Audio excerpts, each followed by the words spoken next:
यदि मेरा बस चले तो मैं उसकी हत्या ही कर दूं, ऐसा बोलते हैं हम कई बार, है ना। गुस्से में या किसी भी फीलिंग में कई बार लोग इस तरह के सेंटेंस बोल देते हैं, अरे मेरा बस चले तो मैं तेरे को जान से मार दूं, ऐसा बोल देते हैं गुस्से में।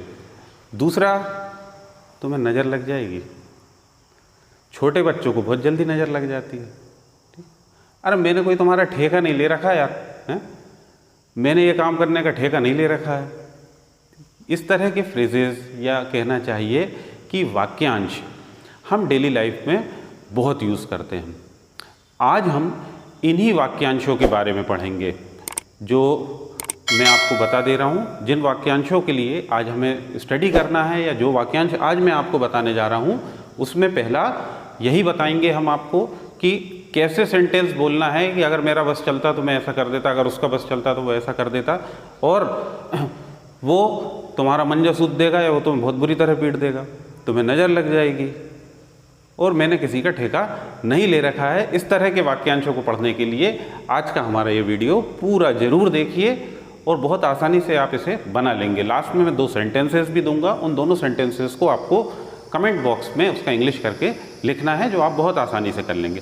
पहली बात, सबसे पहला जो मैं बोल रहा हूँ, अगर मेरा बस चलता या अगर किसी का बस चलता, जब भी हमें ये बोलना है कि अगर ऐसा हो जाता या अगर ऐसा हो जाए, तो इफ़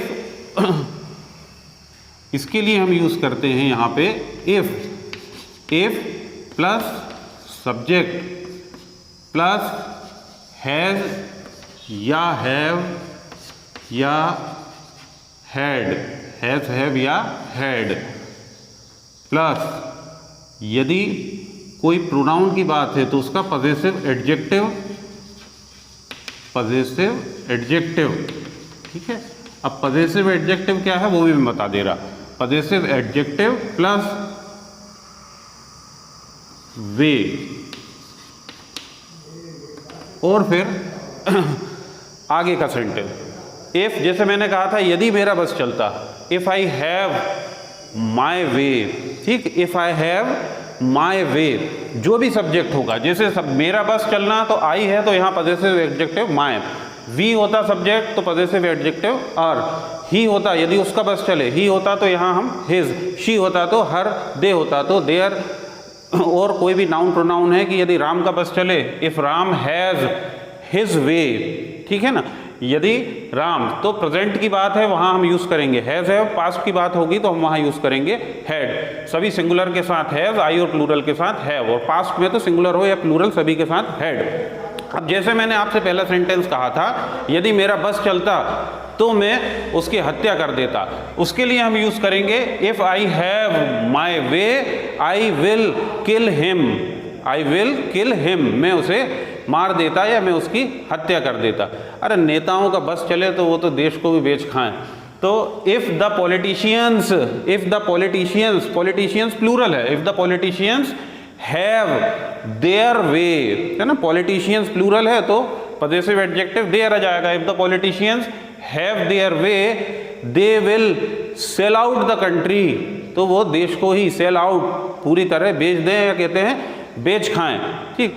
यदि मेरा बस चलता तो मैं उसको यहीं बुला लेता, if I have my way I will call him here. तो ये सेंटेंसेस, मेरा बस चलता, उसका बस चलता, यदि उसका बस चलता तो वो तुम्हें पीट देता, if he has his way he will beat you. तो ये हो गए अपने सेंटेंसेस, यदि किसी का बस चले, ये जब भी बोलना है तो वहाँ हम बोलेंगे इफ़ के साथ सब्जेक्ट हैज़ हैव, पास्ट में है तो हैड, फिर पजेसिव एडजेक्टिव और वे, ठीक है। सेकंड, यदि हम बात करें, अरे मैंने कोई तुम्हें पढ़ाने का ठेका नहीं ले रखा है यार, ठीक है ना। पापा मम्मी कई बार घर में पेरेंट भी बोल देते हैं कि हाँ बस तुम्हारे सब काम का ठेका हम नहीं ले रखा। तो इस तरह के सेंटेंस जब भी हमें बोलना हो, ठेका ले रखना जो बोलते हैं हम, उसके लिए हम यूज़ करते हैं टेक रिस्पॉन्सिबिलिटी, ठीक है, टेक रिस्पॉन्सिबिलिटी। यदि आपको बोलना है अब मैंने तुम्हारा ठेका नहीं ले रखा है, तो हम वहाँ यूज़ करते हैं आई हैव नॉट, नहीं ले रखा है बोल रहे हैं ना अपन, तो I have not taken your responsibility. Take responsibility, जिम्मेदारी लेना, जिसको हम स्लैंग में बोलते हैं ठेका ले लेना। टेंस के अनुसार ये चेंज हो जाती है। जनरली हम इसको परफेक्ट टेंस में ही बोलते हैं।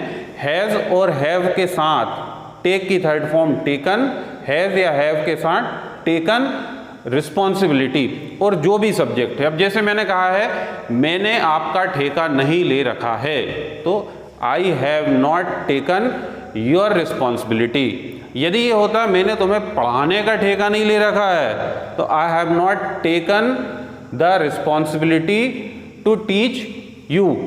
आई have not taken the responsibility to teach you. उसने तुम्हें बताने का ठेका नहीं ले रखा, he has not taken the responsibility to inform you. ठीक है, फिर आपने उसका काम करने का ठेका नहीं ले रखा, you have not taken the responsibility to do his work, है ना। हर काम का ठेका मैंने नहीं ले रखा है, I have not taken the responsibility to do all the house chores. House chores यानी होता है घर के काम। यदि हमें घर में बोलना है, या कई बार जो हाउस वाइफ्स हैं वो भी बोलती हैं कि पूरा काम करने का ठेका मैंने नहीं ले रखा है, तो I have not taken the responsibility to do all the house chores. House chores होता है घर के काम। थर्ड वन की बात करें हम, वो तुम्हारा मंजा सूद देगा। मंजा सूद देना, तबीयत से पिटाई कर देना, सुतरंजन कर देना, मार मार के भूत बना देना, मार मार के कंबल कुटाई कर देना, या बहुत बुरी तरह से पीट देना। तो इसके लिए हम यूज़ करते हैं बीट या थ्रेश के साथ। बीट ब्लैक एंड ब्लू या थ्रेश ब्लैक एंड ब्लू। वो तुम्हारी सुतरंजन कर देगा या वो तुम्हारा मंजा सूद देगा, वो तुम्हें बुरी तरह पीट देगा। तो he will beat you black and blue, या आप ऐसा भी बोल सकते हैं कि he will thrash you black and blue. दोनों में से कुछ भी आप यूज़ कर सकते हैं, या तो बीट यूज़ कर लें या थ्रेश यूज़ कर लें। उसने मेरा मंजा सूद दिया, तो he has beaten me black and blue, या he has thrashed me black and blue. ये परफेक्ट टेंस है, हैज़ हैव के साथ। थर्ड फॉर्म यहाँ पे हम लगा रहे हैं बीट, BEAT। सेकेंड फॉर्म भी इसकी स्पेलिंग में BEAT ही होती, प्रोनाउंसिएशन हो जाता bat, beat bat, beaten third form इसकी होती है। तो ये ध्यान रखिए। टीचर बच्चों की खूब पिटाई कर देते हैं, या टीचर बच्चों का मंजा सूद देते हैं, टीचर बच्चे की सुतरंजन कर देते हैं। तो द टीचर्स या teachers beat the student black and blue, या teachers thrash the student black and blue. Third one की बात करें, नज़र लग जाना। नज़र लग जाना के लिए हम यूज़ करते हैं बी। जब हम बोलते हैं किसी से तुम्हें नज़र लग जाएगी, उसे नज़र लग जाएगी, बच्चों को नज़र लग जाती है, तो वहाँ पे हम यूज़ करते हैं बी वर्ब के साथ। Be influenced by an evil eye, किसी की नज़र लग जाना। जैसे यदि सेंटेंस बोलना है तुम्हें नज़र लग जाएगी, तो तुम्हें नज़र लग जाएगी, ये हम बात कर रहे हैं फ्यूचर की, तो वहाँ हम यूज़ करेंगे you will be influenced by an evil eye. उसे नज़र लग जाएगी, he will be influenced by an evil I.